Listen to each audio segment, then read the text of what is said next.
Que o Natal não é uma festa cristã, todos já devem estar carecas de saber. E hoje nós vamos falar sobre como era feito o Yule, comemorado no Fornecido, que seria o equivalente ao Natal, mas como comemorado originalmente. Antes de eu começar a falar sobre as fontes que nós temos, é necessário saber que as 4 grandes religiões do Ocidente influenciaram o Natal como um todo, que são o paganismo germano-escandinavo, o celta, o grego e o romano. E hoje nós vamos falar especificadamente das influências e fontes do paganismo germano-escandinavo no Natal. Então, eu não citarei fontes e características celtas, gregas ou romanas nesse vídeo. Essas coisas ficam para outros vídeos. Bom, vamos falar sobre a etimologia da palavra. A palavra Natal vem de natalis, que significa nascimento. Esse nome supostamente foi escolhido pelo Papa Júlio I, mas não temos muitas confirmações do Natal sendo comemorado entre os cristãos até ele ser declarado feriado religioso pelo imperador romano Justiniano em 529, que é quando realmente a data teria entrado oficialmente no calendário cristão. A maioria dos pesquisadores acha que essa festa era tão importante para o paganismo ocidental que ela simplesmente não pôde ser contida e nem destruída pelo cristianismo, já que nas outras religiões abraâmicas, que são o judaísmo e o islamismo, eles não comemoram o Natal, já mostrando aqui como essa festa é originalmente ocidental e pagã, já que o judaísmo e o islamismo não tiveram contato com o paganismo como o cristianismo teve. Então, o nome Natalis, depois, obviamente, abreviado somente para Natal, seria dado a essa data justamente por causa do suposto nascimento de Jesus nesse dia. Por isso é que dizem que essa festa é a festa do nascimento de Jesus. Porém, como todos nós já bem sabemos, não existe qualquer comprovação histórica de que ele tenha nascido nessa data, já que nem mesmo na Bíblia e nem em qualquer outra fonte indica sequer o nascimento dele, o que mostra mais uma vez como essa data foi manipulada de forma artificial e o argumento utilizado por trás disso não existe. Agora vamos à palavra Yule. Essa palavra, na verdade, é uma palavra moderna que descende de outras palavras antigas, mas acabou ficando popular como unificação desta palavra para essa comemoração. Ela começa a ficar popular em 475 e vinha pelo nome de Yuletide ou Yulefest, porque nessa época ela era uma comemoração de 12 a 13 dias e depois acabou sendo chamada somente de Yule. Porém, ela vem de outras palavras mais antigas que podemos encontrar nos idiomas das tribos germânicas, como por exemplo nas tribos anglo-saxônicas. Em velho inglês nós temos Yeol ou Yeol, no gótico nós temos Yuleis, em velho nórdico, islandês e feroês, nós temos Iol, lembrando que o feroês é a língua das ilhas Faroé. Em dinamarquês e sueco, nós temos Ilir. Em norueguês, nós temos Jul. E em proto-germânico, nós temos Jöla. É muito interessante a gente ver aqui como tem em proto-germânico, ou seja, bem no iniciozinho das tribos germânicas, lá bem antes de Cristo, já tinha essa comemoração, porque essa palavra já existia, que é Yule. Bom, então vemos que a palavra Yule, ela é uma modificação dessas palavras antigas que eram similares a ela, né? E lembrando que nós brasileiros temos a cultura descendente das tribos germânicas dos alanos, os vândalos, os suevos e a mega tribo dos visigodos, que foram as tribos que passaram a habitar a Península Ibérica e formaram os países que hoje nós chamamos de Portugal e Espanha. A Península Ibérica também tinha celtas, então os celtas e os germânicos formaram Portugal e Portugal veio e trouxe a sua cultura para o Brasil. Então, nós brasileiros somos herdeiros e descendentes dessas tribos celtas e germânicas. Mas voltando, principalmente em velho nórdico, sabemos que o nome Iol significa celebração, banquete, ceia, e temos a palavra no plural Iolnar, que é, na verdade, uma palavra com significado poético, geralmente utilizada nos poemas escáldicos, para deuses, ou seja, seria tecnicamente uma celebração para os deuses. E quando nós pegamos essa palavra, Yolnar, e falamos ela no singular, nós temos a palavra Yolnir, e se refere diretamente a Odin, porque esse é um dos seus nomes. Então, o Yule ou o Yule é uma celebração para os deuses ou diretamente para Odin. Isso é mostrado no livro, olha, o nome desse livro é difícil, rapaziada. O nome do livro é Agrip af Noreg Skonungasogun. Nossa. Muitos também interpretam este nome de Odin como sendo simplesmente significado como o celebrador, já que em Yolnir, o Nir no final seria um artigo daquele que é algo. Então, Yule ou Yol é a celebração. Então, Yolnir seria o celebrador, ou aquele que celebra, ou aquele que faz a ceia, ou aquele que oferece a celebração, oferece a ceia, etc, etc. Então, como sendo uma festa para Odin e os deuses, vemos que provavelmente foi por causa disso que colocaram o suposto nascimento de Jesus nessa data, que é para apagar os vestígios de que essa data era, de fato, uma celebração para os deuses e para os ancestrais. A mesma coisa foi feita, inclusive, com os templos pagãos, mostrando que essa coisa de querer colocar datas cristãs em cima de datas pagãs é, na verdade, um comportamento padrão do cristianismo. Ele faz isso desde que ele foi criado. Os cristãos, por exemplo, no caso dos templos, eles construíram templos cristãos em cima de templos pagãos que foram derrubados pelos próprios cristãos. Ou seja, eles fazem isso para tentar apagar a existência desses templos e da história antiga. Assim como, por exemplo, na igreja de Notre Dame, que fica na França, né, que é muito conhecida, na verdade ela era um templo de Júpiter. Ou seja, um templo para Zeus, Júpiter. E outro exemplo que nós podemos pegar isso, mas com os germânicos, é quando São Bonifácio derrubou o Carvalho de Donar. E o Carvalho de Donar, na história dele, ele era, no caso, muito importante para os germânicos, que eles iam lá deixar as suas oferendas para o Bloot, ou seja, era considerado um local sagrado. E o que São Bonifácio faz? Constrói um templo em cima do Carvalho de Donar, que ele derrubou, que é para tentar apagar a memória do Carvalho de Donar. Ainda falando sobre Yolnir, no livro Odinsnofn, que relata diversos dos nomes de Odin, nós temos o nome Yolfader, que significa o pai do Yol. Então vemos que os cristãos somente trocaram o nome Yol por Natalis. Então nós temos o quê? O pai do Natal. Então Odin é provavelmente o pai do Natal, sendo que antigamente ele é chamado de pai do Iolo. E aí você deve estar se perguntando aqui agora, tá, ok, e São Nicolau? São Nicolau não seria o Santa Claus? Não seria ele supostamente o Papai Noel? Bom, aqui nós vemos como isso na verdade foi implantado de forma proposital pelos cristãos. Até mesmo a figura de São Nicolau é completamente controversa, pois existem muitos detalhes que estão incompletos e a história dele parece ser uma história completamente artificial e construída. Mas isso não é o tema desse vídeo, não tem como abordar tudo isso aqui. Então vamos continuar, né? Então aqui a gente vê que o nome Santa Claus ele é tão falso, mas tão falso, que vemos que esse nome só se popularizou em países mais próximos de Roma e da Itália, que é onde a influência dos abraâmicos era muito maior. Mas na verdade, esse nome nunca pegou e nem nunca se popularizou em outros países mais distantes. Aqui um exemplo, né? Na Alemanha, o Papai Noel não tem o nome de Papai Noel. O nome dele, no caso na Alemanha, é chamado de Weihnachtsmann.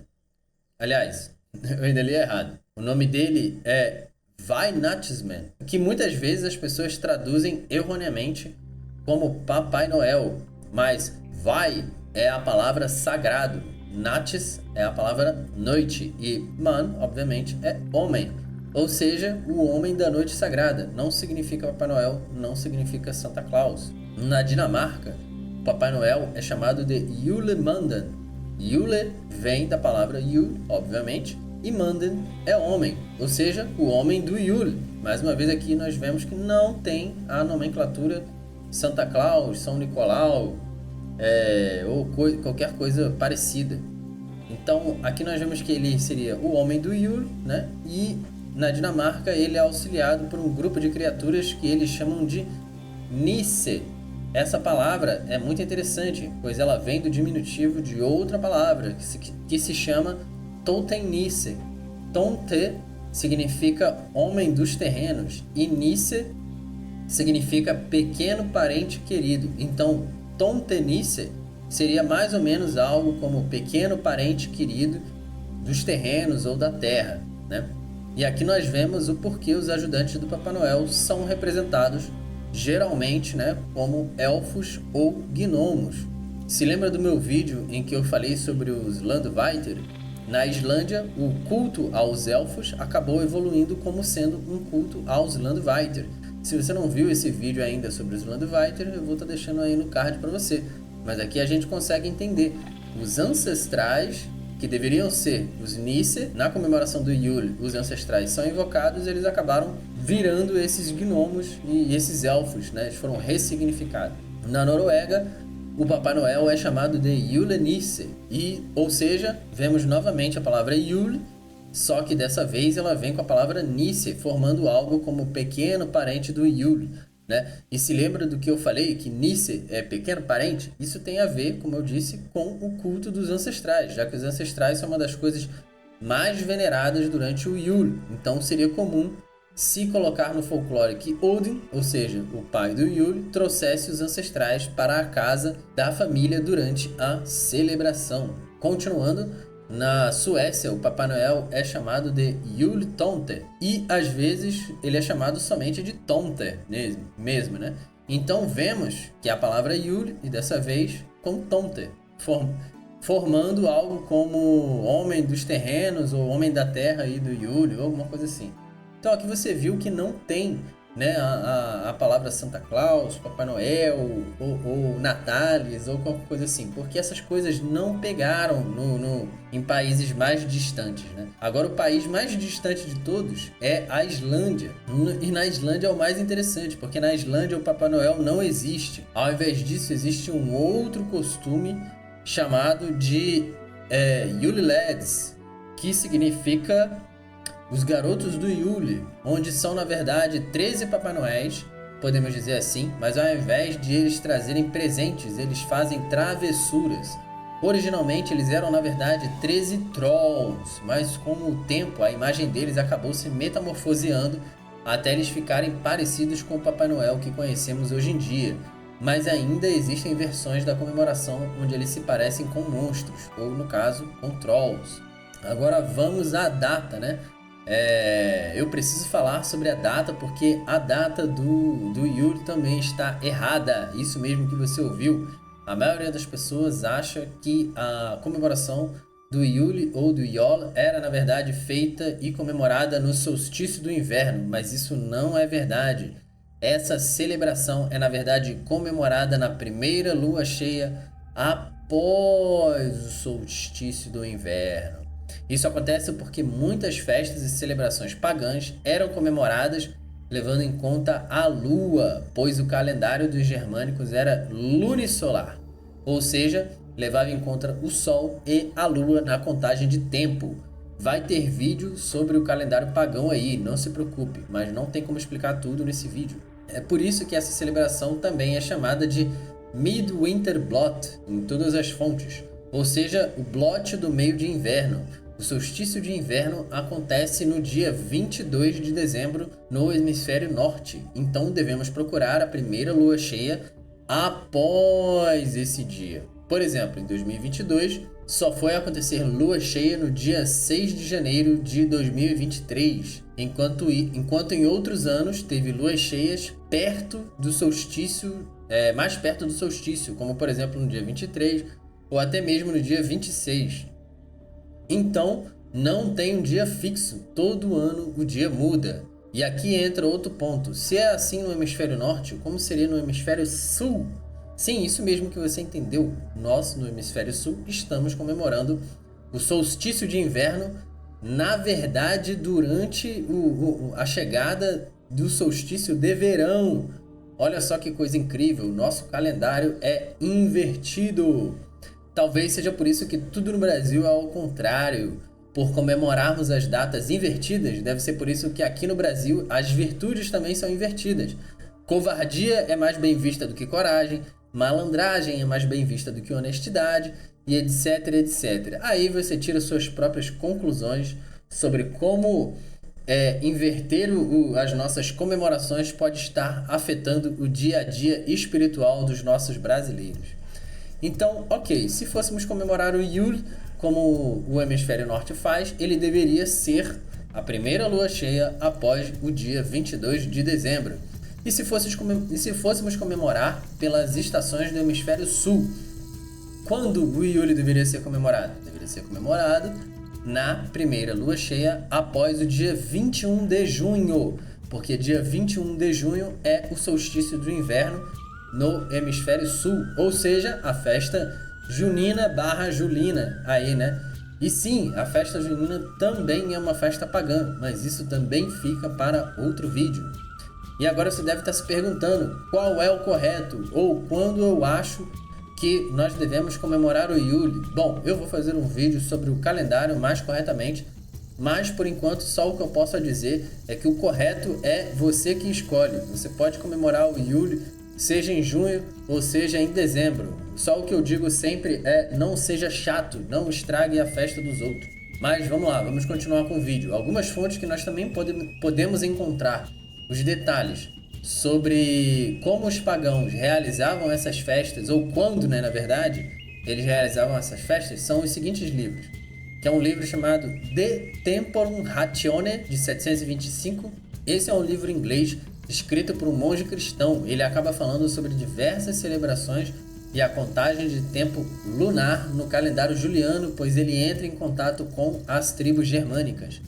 Outro livro que eu também gostaria de citar é o Vita Caroli Magni, que é a biografia do Carlos Magno. E como Carlos Magno entrou em contato com muitas tribos germânicas, em poucos pontos do livro nós vemos citações sobre as celebrações e como elas eram realizadas. Ou seja, esse livro aqui não tem tantas informações assim, não leia o livro inteiro, procure especificadamente sobre as celebrações, que é muito melhor, não precisa ler o livro inteiro. Também temos um outro livro chamado Iceland Outing, que é um livro de 1930, que esse livro foi feito durante a grande outing que teve na Islândia durante essa mesma época, e aí ele acaba citando aí as grandes comemorações e festividades que eles faziam. E agora, bom, você deve estar se perguntando o porquê essa celebração passou a ser celebrada no solstício, ao invés de continuar a ser celebrada na lua cheia, como ela era antigamente.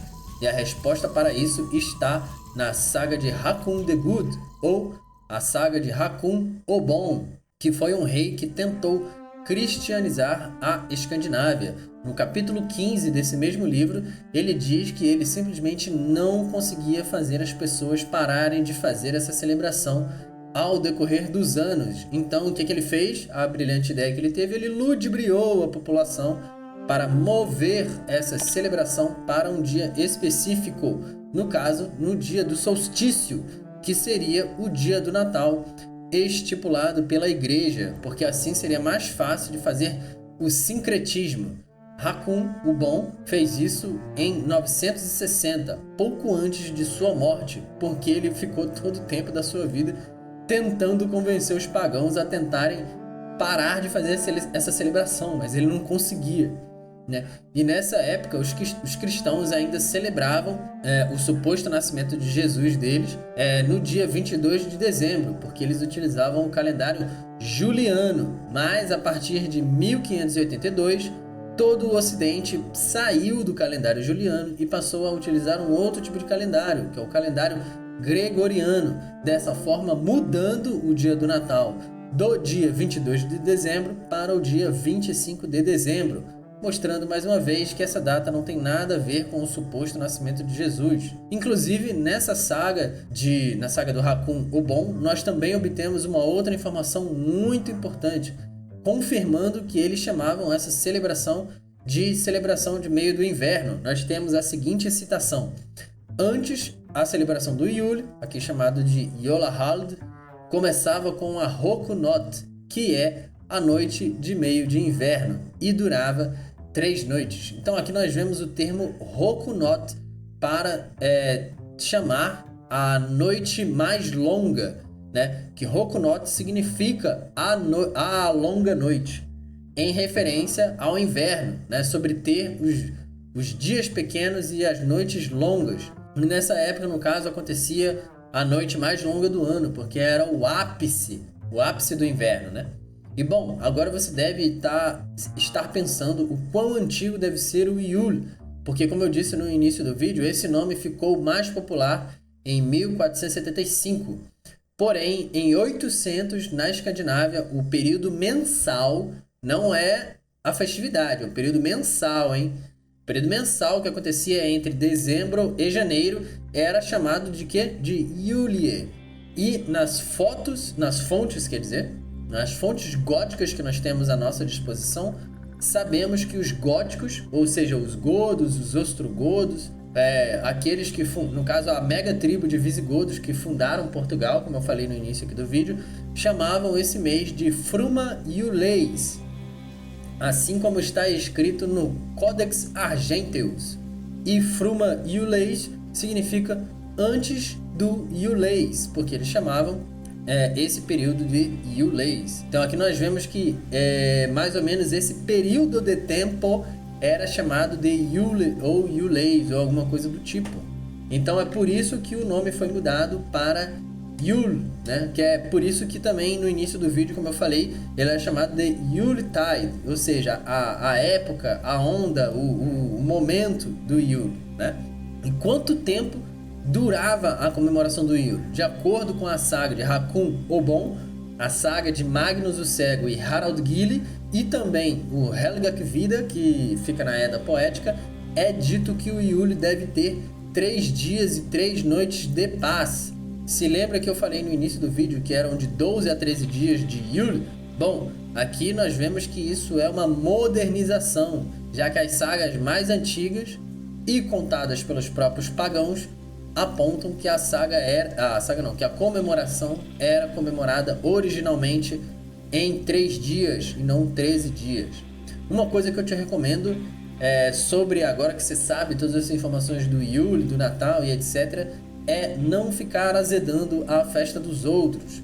No caso, o Natal, mesmo que o Natal ocidental seja uma data artificial e completamente manipulada, no momento ela é a festa que nós utilizamos para confraternizar com a família e os amigos. E no paganismo, a família e os amigos são absurdamente importantes. Portanto, não quebre o Frieder da sua família ou dos seus amigos. Não seja o chato da festa. Se você não sabe o que é o Frieder, vai ter vídeo aí no card aí para você ver. Claro que eu não estou querendo dizer que você não deve conversar sobre isso. Se as pessoas chegarem e perguntarem para você, fale a verdade tem que ser dita. Porém, não fique falando assim, vocês estão fazendo tudo errado aí porque eu sei o que é a verdade, pipipi, popopô. Esquece isso. Nesse vídeo aqui, a gente não vai conseguir explicar os costumes e as tradições que eram feitas no Yule nas tribos germânicas. Porque senão o vídeo ficaria muito longo. Mas eu já te digo que sempre tinha um Blood, ou seja, uma cerimônia, né? E se você quer aprender como fazer um Blood, eu já expliquei aí no canal. Basta você procurar um vídeo aí no canal ou ir aí no card que eu também vou deixar para você, né? Lembrando que tudo na teoria é muito lindo, mas colocar na prática é que é o importante.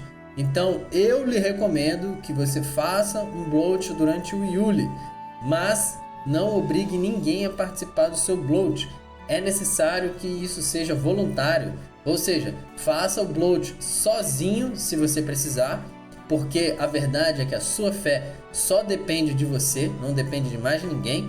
E se você conseguir alguém ou um grupo para você conseguir fazer o Bloat com você, é claro que é melhor, né? Mas não fica na festa dos outros aí, que é o Natal, que a gente já conhece, ficar falando para os outros fazerem Bloat quando pode ser que eles não queiram participar ou coisa do tipo. Não seja o chato, é isso que eu tô falando, não seja o chato. Espero que você tenha gostado desse vídeo. Não esquece de deixar o seu like, de se inscrever no canal. Obrigado mais uma vez, valeu, falou e os deuses estão conosco.